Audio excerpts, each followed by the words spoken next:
দুপুরের আগে স্পর্শ করে সরকার গঠনের জন্য প্রয়োজনীয় 148 আসন। পরবর্তীতে আসনের অঙ্কটা আরও বাড়ে। অবশেষে পশ্চিমবঙ্গে বিজেপির ঐতিহাসিক উত্থান। কেন্দ্রীয় সরকারের রাজনৈতিক কৌশলের কাছে পরাস্ত হলেন ১.৫ দশক বাংলা শাসন করা মমতা বন্দ্যোপাধ্যায়। শেষ হাসি হাসলেন তারই একসময়ের ঘনিষ্ঠ সহযোগী শুভেন্দু অধিকারী। ২৯৪ আসনের মধ্যে ১৯৭টি আসন পেয়ে নবান্নের চাবি নিশ্চিত করলেন তিনি। এর মধ্য দিয়ে উত্তর পশ্চিমের পর পূর্ব ভারতেও বিজেপির প্রভাব বিস্তৃত হলো। শেষ খবর পাওয়া পর্যন্ত তৃণমূল কংগ্রেস পেয়েছে ৯২টি আসন। যে বাংলা একসময় মমতার একচ্ছত্র আধিপত্যের প্রতীক ছিল, সেখানে এখন নতুন ক্ষমতার মানচিত্র আঁকলেন শুভেন্দু অধিকারী। মমতার শাসনের ইতি টেনে পশ্চিমবঙ্গে ঐতিহাসিক জয় পেল শুভেন্দু অধিকারীর নেতৃত্বে বিজেপি। ভোট গণনার শুরু থেকেই বিজেপি নিজেদের শক্ত অবস্থানের জানান দেয়।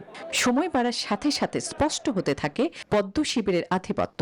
দুপুরের আগে স্পর্শ করে সরকার গঠনের জন্য প্রয়োজনীয় 148 আসন। পরবর্তীতে আসনের অঙ্কটা আরও বাড়ে। ওদের স্বপ্ন পূরণে পাশে থাকতে পেরে আমরা গর্বিত।